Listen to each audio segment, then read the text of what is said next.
जी,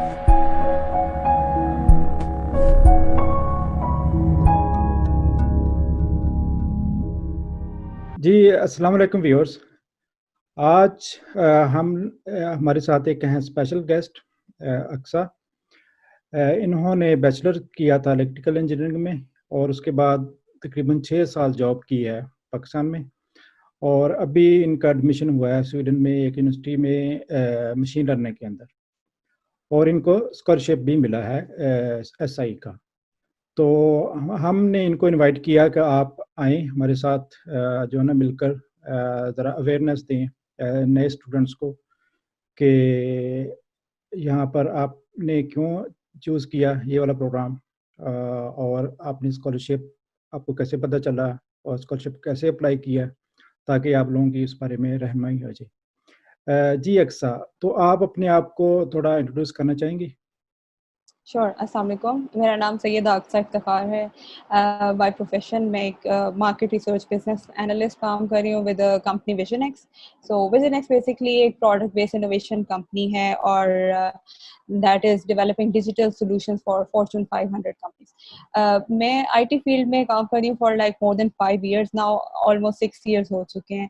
सो मेरी bachelors degree है electrical telecommunication engineering में from pompous Islamabad. I graduated back in 2014 and उसके बाद now I started working in IT. So अब ये कि now I have been chosen for an SI scholarship holder and really happy to have an awardee. जी, जी। बहुत-बहुत आपको मुबारक हो कि आपको स्कॉलरशिप भी मिला है एडमिशन मिलने के Thank साथ-साथ। you. Thank you. आपने तकरीबन 6 साल जॉब की है अपनी बैचलर एजुकेशन जी। के बाद।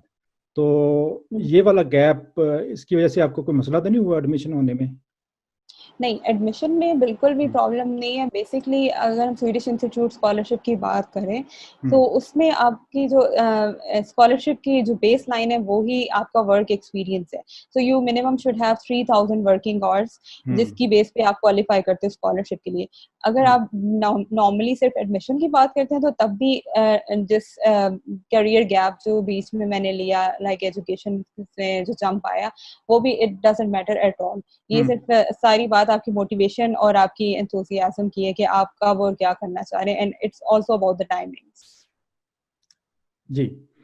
अच्छा आपकी जो पहले एजुकेशन है वो है आपने बताई कि इलेक्ट्रिकल और टेलीकम्युनिकेशन इंजीनियरिंग और अभी जो यस। आपका एडमिशन हुआ है वो मशीन लर्निंग में हुआ है। तो आप बताना पसंद करेंगे कि आपने इस तरफ क्यों चेंज किया? ओके। सो सबसे पहले मैं आपको बताती हूँ कि जब मैंने इंजीनियर बनने का शौक मुझे बड़ा बचपन से था। सो वो होता है कि एक उसको डॉक्टर बनने का शौक होता है, मुझे था थोड़ा-सा इंजीनियर में ज़रा इस टाइप की। मैथ्स में मैं बड़ी अच्छी थी शुरू से ही और मेरा फैमिली बैकग्राउंड जो था मैथ्स में वो बड़ा स्ट्रॉन्ग रहा है। सो मैंने तब इंजीनियरिंग चूज़ की। उसके बाद जब when I jump into the field, तो उस वक़्त टेलीकॉम मार्केट में बहुत सैचुरेशन थी। कि टेलीकॉम में ज़्यादातर काम जो है बाहर निकल के करना पड़ता है, जो फील्ड में जाके फील्ड वर्क ज़्यादा होता है। तो उसमें गर्ल्स को इतना प्रमोट नहीं किया जाता, although I had no issues working like that, लेकिन सैचुरेशन की वजह से I penetrated a little towards the IT field. तो और फिर आईटी फील्ड में जब काम करने का मुझे मौका मिला, I really found it very interesting. It how somehow research जो है, मैं I started off my career as a research analyst.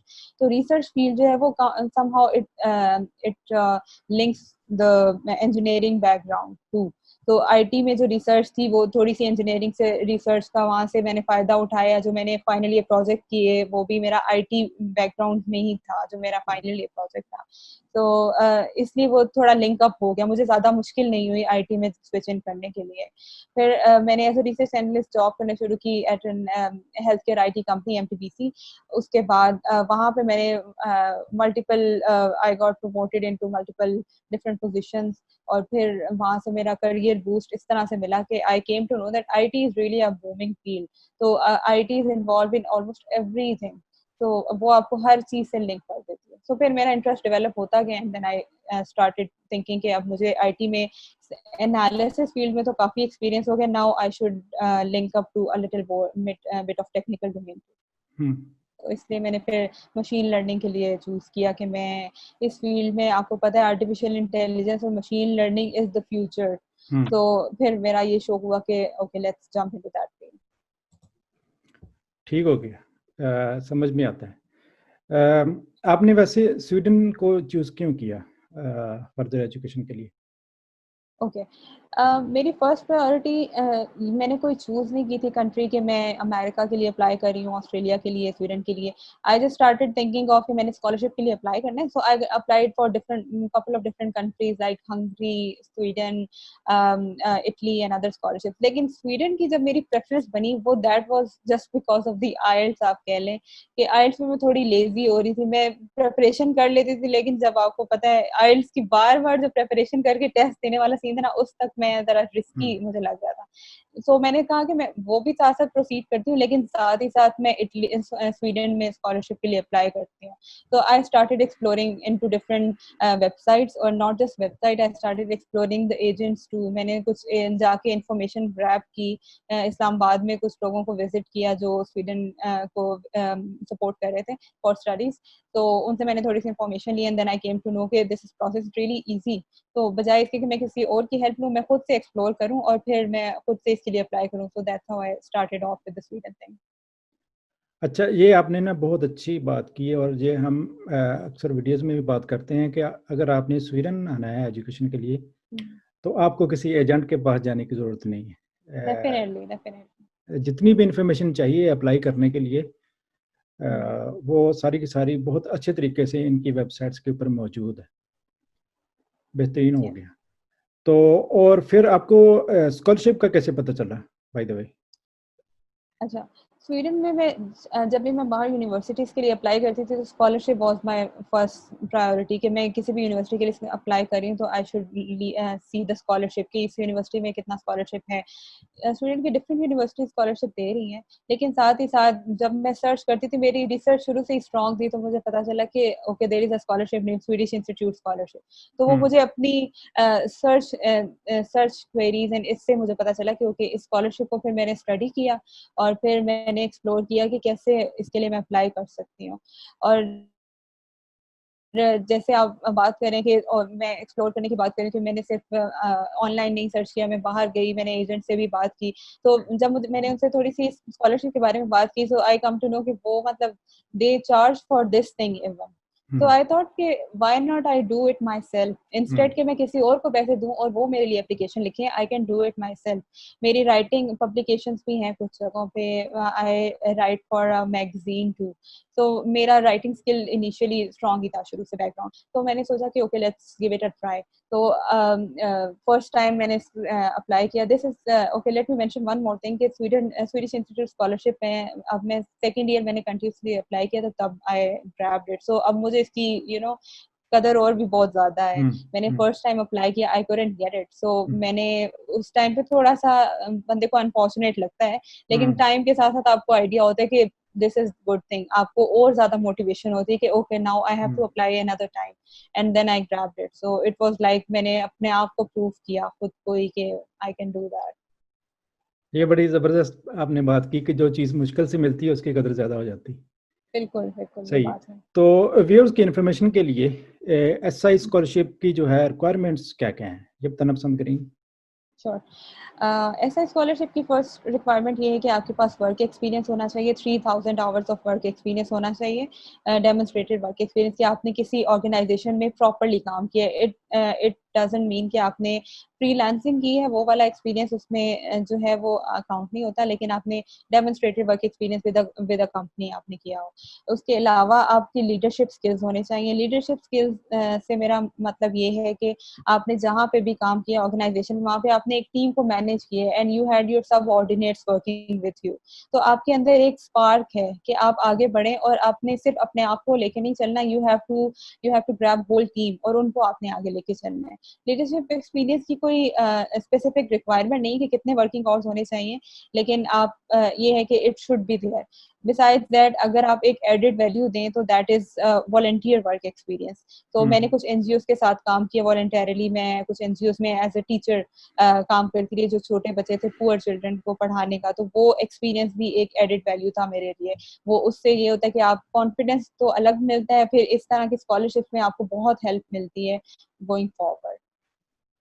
फिर another requirement is that you have to transform your CV in the Europass format. तो आपको ये करना था. इसके अलावा आपको मोटिवेशन लेटर इस तरह से लिखना होता है that should be aligned with the UNDP national goals, जो एजेंडा है sustainable development goals हैं. There are 17 of them. तो आपने जो भी काम किया हो आपको उसको लिंक करना होता है with the sustainable development goals. सही है. अच्छा, इसमें ग्रेड्स कितने मैटर करते हैं स्कॉलरशिप के लिए? Doesn't matter at all. इसमें ग्रेड्स का कोई लेना देना नहीं है. मिनिमम अगर आप if someone is having 2.5 GPA there is no problem. आपके पास स्पार्क होना चाहिए, मोटिवेशन, एंथुसियाज्म होना चाहिए आगे बढ़ने के लिए. You don't have to have a my own GPA is मैं 3.56. मेरा करियर रिकॉर्ड बड़ा अच्छा रहा है. So sorry एकेडमिक रिकॉर्ड बड़ा अच्छा रहा है. So I secured 3.56 CGPA. लेकिन स्कॉलरशिप के लिए it didn't matter at all. जो मैटर किया मैंने आपको पहले ही मेंशन किया कि I couldn't secure the scholarship for the first time, and at the same time one of my friend applied जिसका CGPA 2.5 था and she secured the scholarship. So then you can definitely differentiate कि GPA doesn't matter. Your work experience, your motivation, your dignity and respect and motivation to this scholarship कि आपने लेना है, that matters. सही है. तो ये बहुत अच्छा मैसेज चला गया, इम्पोर्टेंट मैसेज चला गया व्यूअर्स के लिए कि GPA does not matter, grades do not matter. और ऑफ कोर्स जब आपने स्कॉलरशिप अप्लाई करना है तो उससे पहले आपका किसी जगह एडमिशन हो जाना चाहिए पहले से, उसी के बेस पर ही आप स्कॉलरशिप अप्लाई करते हैं, isn't it? Yes, exactly. Sweden का जो प्रोसेस है आपने भी जैसे पहले मेंशन किया, इट्स रियली सिंपल. और स्वीडन की जितनी भी यूनिवर्सिटीज हैं वो universityadmissions.se वेबसाइट के ऊपर रजिस्टर्ड होती हैं. वहाँ पे आपने सिर्फ ये करना है कि जिस यूनिवर्सिटी और कोर्स में आप अप्लाई करना चाह रहे हैं आप 4 डिफरेंट प्रेफरेंसेस चूज कर लेते हैं और 900 SC की उसकी फीस है, that is almost 15,000 Pakistani rupees. वो आपको पे करनी है. तो that is the only investment जो आपको इस स्कॉलरशिप और इस प्रोसेस के लिए, इस एप्लीकेशन के लिए अप्लाई करनी पड़ेगी. That's it. तो वहाँ पे आप जब अप्लाई कर देते हैं तो उसके बाद you just wait for your admission to get secured. तो चूंकि आप एक सक्सेसफुल पर्सन है कि जिनको स्कॉलरशिप मिल चुका है, अगर आप हमारे साथ शेयर करना चाहें कि आपने किस तरीके से अपनी एप्लीकेशन प्रिपेयर की स्कॉलरशिप हासिल करने के लिए, तो हो सकता है इससे जो है ना हमारे व्यूअर्स का फायदा हो जाए. जरा डिटेल के साथ क्या क्या चीजें आपने प्रिपेयर की और किस तरीके से की? ठीक है. अगर मैं जनरली बात करूं तो you have to be original. You just think of your achievements कि आपने, हर बंदे ने अपनी लाइफ में कोई ना कोई अचीवमेंट की होती है. ऐसा नहीं है कि एक मैं हूँ या आप हैं जिसने अचीवमेंट्स किए हैं तो वो स्कॉलरशिप ग्रैब कर सकते हैं. Everyone can do it. तो आपको सिर्फ रियलिस्टिक ग्राउंड्स पे सोचना है. फॉर दिस मेरे लिए सबसे बड़ा पॉइंट ये था कि I talk to my friends, I talk to my family और उनसे पूछा कि tell me what you think that is best in me. इससे आपको ये पता चलता है कुछ चीजें आप for granted ले रहे होते हैं अपने बारे में, लेकिन वो आपको बताते हैं कि no, this is the thing you accomplished. So उससे बहुत ज्यादा हेल्प आउट हुआ कि मैंने बुलेट पॉइंट्स बनाए और फिर I came up with the genuine cause कि मैं इस वजह से स्कॉलरशिप के लिए अप्लाई कर सकती हूँ. These are the reasons. मैंने वो reasons अपने मोटिवेशन लेटर में मेंशन किए. ठीक है. So you basically have to do self branding. आप अपने आप को सेल कर रहे हैं for this कि ये काम आपने किए and then you have to do the best. So आपको ये फीलिंग रखनी है कि you deserve this. So for this मैंने जो अपने मोटिवेशन लेटर को अलाइन किया, जो मैंने आपको वर्क एक्सपीरियंस ऑलरेडी मेंशन किए उसको मैंने फिर अलाइन किया अपने सस्टेनेबल डेवलपमेंट गोल्स के साथ. फॉर एग्जांपल मैं अगर एक एग्जांपल दूं, उसमें एक ये था कि जेंडर इक्वालिटी. आईटी फील्ड में जेंडर इक्वालिटी बहुत ज्यादा है पाकिस्तान में, मतलब लैकिंग है इस फील्ड में, और खास तौर पे मशीन लर्निंग और आर्टिफिशियल इंटेलिजेंस में तो आपके पास इंस्ट्रक्टर्स की बहुत स्कैर्सिटी है. यू डोंट नो कि मतलब फीमेल इंस्ट्रक्टर आपको मुश्किल से ही कोई मिलेगी. तो मेरे माइंड में ये था कि अगर मैं इस फील्ड में जंप इन करती हूँ और इस फील्ड को मैं टेक्निकल लिहाज से इसमें आगे जाती हूँ तो एक तरह से मैं ये जेंडर इक्वालिटी वाला गैप जो है वो कवर कर रही हूँ कि मैं पाकिस्तान को एक इंस्ट्रक्टर दे रही हूँ कि I can motivate women to come into this field. So इस तरह से मैंने अपने मोटिवेशन लेटर को अलाइन किया and I think that's a big cause for grabbing this scholarship. तो मेन चीज मोटिवेशन लेटर ही था आपके ख्याल में स्कॉलरशिप विन करने के लिए? यस, मोटिवेशन लेटर, क्योंकि ये होता है कि आपको अपनी सारी हिस्ट्री एक निचोड़ आपने लिखना होता है उसमें. Motivation letter is the main thing, but it's not the only thing obviously. इसके अलावा आपको रेफरेंस लेटर्स, जहाँ से आपने आपने एकेडमिक रेफरेंस लेटर था मेरा एक, और एक मेरा प्रोफेशनल रेफरेंस लेटर था, so I got those written by my one of my professors and one of my CEO. उन्होंने ये साइन एंड स्टैम्प किया, वो मेरे बिहाफ पे लिखा और साइन एंड स्टैम्प किया। बिसाइड्स दैट सीवी थी, सीवी मैंने आपको जैसे ऑलरेडी मेंशन किया, यूरोपास फॉर्मेट में मैंने ट्रांसफॉर्म की अपनी सीवी। उसमें जितने मेरे work experience, leadership experience, volunteer work experience, वो सब मैंने उसमें मेंशन किए। Besides that I had I think these are the things, yeah, these are the basic things. अच्छा, एक जो बात आपने बहुत अच्छी की और अहम है मेरे ख्याल से हाईलाइट करने के लिए, कि स्वीडन में जेंडर इक्वालिटी को बहुत अहम समझा जाता है। बहुत। तो हम ये एक स्पेशल मैसेज है हमारे फीमेल व्यूअर्स के लिए कि अगर वो अप्लाई कर रही हैं यहाँ पर एडमिशन के लिए या स्कॉलरशिप के लिए, तो उनको ये चीज़ ध्यान में रखनी चाहिए जब वो लेट्स से मोटिवेशन लेटर लिख रही हों। एक और बात जो आपने बहुत अच्छी की, वो नोट करने के काबिल है कि आपने इसी प्रोसेस के दौरान अपने एरियाज ऑफ स्ट्रेंथ भी डिस्कवर कर लिए। Yes. तो आप शेयर करना चाहेंगे हमारे साथ कि आपकी क्या-क्या स्ट्रेंथ्स हैं? Okay. So first thing is like मैंने कोई स्टोरी नहीं बनाई जब मैंने मोटिवेशन लेटर लिखा, so I just went original for all the things. अगर आप स्पेसिफिकली और स्ट्रेंथ्स की बात करें, so it's like I think I have a quality of team work. मैंने जब भी काम किया with subordinates, so I made them feel very comfortable working with me. Even now मैं विजन एक्स के साथ काम करें, so जो मेरे साथ काम करें, I keep on taking feedback from them कि is my leadership okay with you? So my leadership is strong in that way. This is not just me saying, this is them saying okay, you make us feel comfortable in the work. So also I don't discriminate the work. Like I have to take the team, because teamwork ही आपको आगे लेके जाते हैं. It's not, you can't build a Rome in a single day. You have to have a team with that. So that's I think is my one of the strongest points. ये चीज़ ना बहुत resonate करती है Swedish work environment के साथ। मुझे भी काफ़ी अर्सा हो गया यहाँ पर काम करते हुए, कि यहाँ पर भी जो है ना टीम प्लेयर को लोग जो है ना प्रमोट करते हैं, टीम प्लेयर को पसंद किया जाता है। ऐसा इंसान जो कि सोलो प्लेयर हो और सिर्फ अपने बारे में सोचता हो, उसको यहाँ पर हरगिज़ पसंद नहीं किया जाता। तो इस लिहाज से मेरे ख्याल में आप जो है ना बहुत अच्छी तरीके से एडजस्ट कर सकेंगी यहाँ पर वर्क एनवायरनमेंट के अंदर भी, एक जो आपने अपनी स्ट्रेंथ बताई है।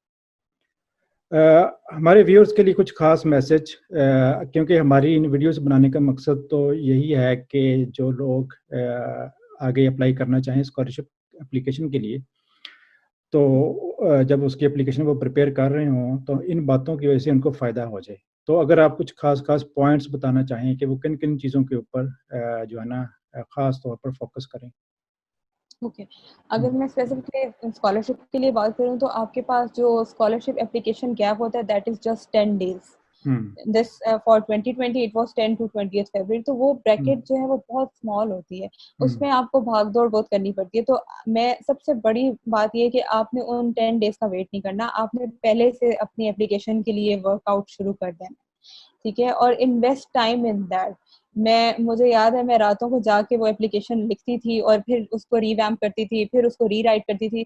वन गो में आप एप्लीकेशन परफेक्टली नहीं लिख सकते, आपको उसको बहुत टाइम देना पड़ेगा, थॉट प्रोसेस बहुत लंबा होता है, ब्रेनस्टॉर्म करना पड़ता है। तो आई थिंक सबसे बड़ी चीज आपको टाइम देना है। आप अगर वाकई ही ये स्कॉलरशिप विन करना चाहते हैं तो इसको टाइम दें। इसमें आप अपने रेफरेंस लेटर्स पहले से प्रिपेयर करवा लें, ठीक है, और फिर आप उसको जब आपका स्कॉलरशिप का टाइम आ जाए, then get it sign and stamp. Sign and stamp obviously आपको फ्रेश चाहिए होती है, तो वो आप उस वक्त करें। Besides that another thing is कि आप अपनी डॉक्यूमेंट्स, अगर आप कहीं भी स्कॉलरशिप के लिए अप्लाई करें, आप अपनी एजुकेशनल डॉक्यूमेंट्स को अटेस्ट करा के ऑलरेडी रख लें। जितनी आपकी HSC से सर्टिफिकेशन होनी है, फिर फाइनली आपको फॉरेन अफेयर से टेस्ट करवाना है, तो ये चीजें आपकी बिफोर हैंड प्रिपेयर होनी चाहिए, ताकि आपको एंड टाइम पे हसल ना हो, रश ना हो कि ये भी रह गया वो भी रह गया। सो एंड टाइम पे आप पूरा एप्लीकेशन को फुली टाइम दे सकें। जी, ऑसम, बहुत अच्छे आपने मैसेज दिया। तो व्यूअर्स, मेरे ख्याल से हम यहाँ पर इस वाली गुफ्तगू को कंक्लूड करते हैं। उम्मीद है आपको ये वीडियो देख के काफ़ी फ़ायदा हुआ होगा। अगर आपके ज़हन में कुछ मज़ीद सवाल हैं तो आप इस वीडियो के नीचे कमेंट कर सकते हैं, तो हम इंशाल्लाह कोशिश करेंगे कि आपके सवालों का जवाब दे सकें। तो एक और वीडियो के आने तक हमारी तरफ से अल्लाह हाफिज़। Thank you.